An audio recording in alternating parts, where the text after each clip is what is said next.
I will not say here that business courses like MBA aren't worth it. A lot of gurus these days fancy telling people that colleges and courses are a waste of time.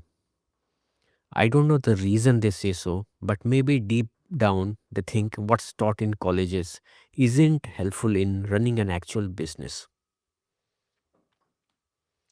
I get their point, but think about this. Don't we need a theoretical base upon which we should build our practical knowledge? Let's say there are two people who join as marketing executives in a consumer goods company. The first person has an MBA in marketing, and the second person doesn't have a marketing degree.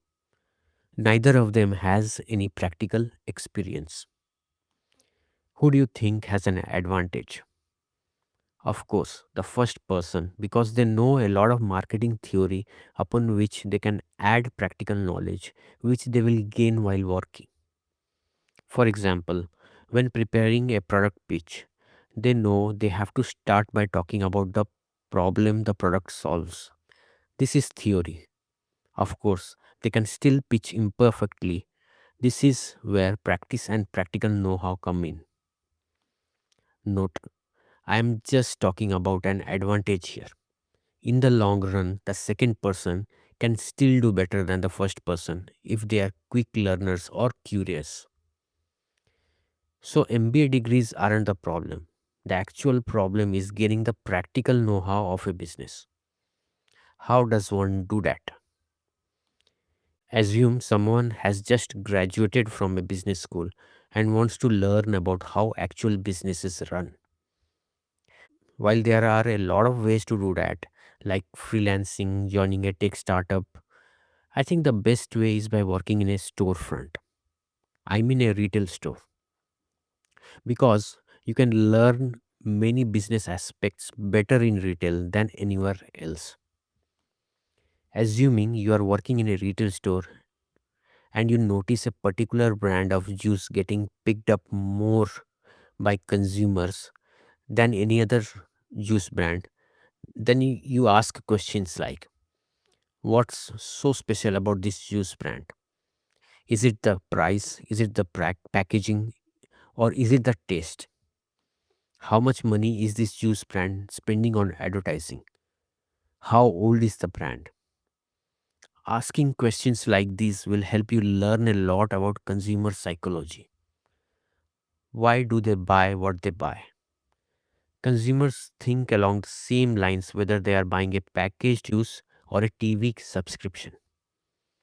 Businesses may be different, but the fundamentals remain the same. For example, consumers will always prefer low cost products unless brand matters to them. This is fundamental.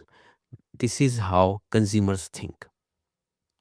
Similarly, you can learn a lot just by looking at how retail store orders its inventory. How do they select their suppliers? How do they negotiate price? How long does it take to repair their suppliers?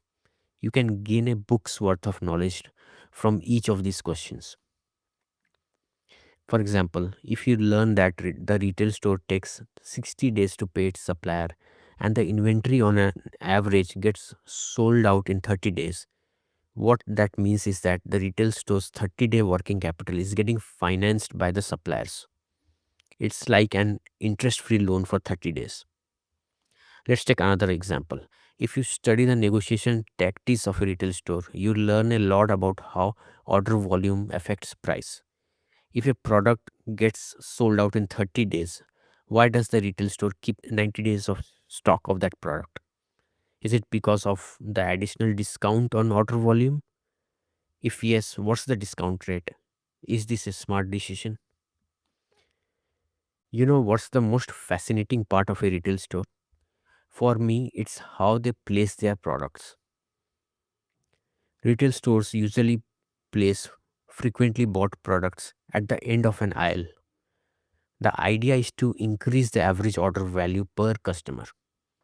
Before reaching the end of an aisle, a customer will go through the aisle and may discover and buy other products. I've also noticed products like candy and popcorn placed at the checkout. You can discover many such patterns, and the reason behind them will enlighten you. On the accounting side, you learn a lot, like how they track their inventory and expenses, how do they reconcile book inventory with the actual inventory, what's the estimated profitability per store, what's the average margin per product. Also, you learn a lot about different promotion tactics like product bundling, product sampling, coupons, etc.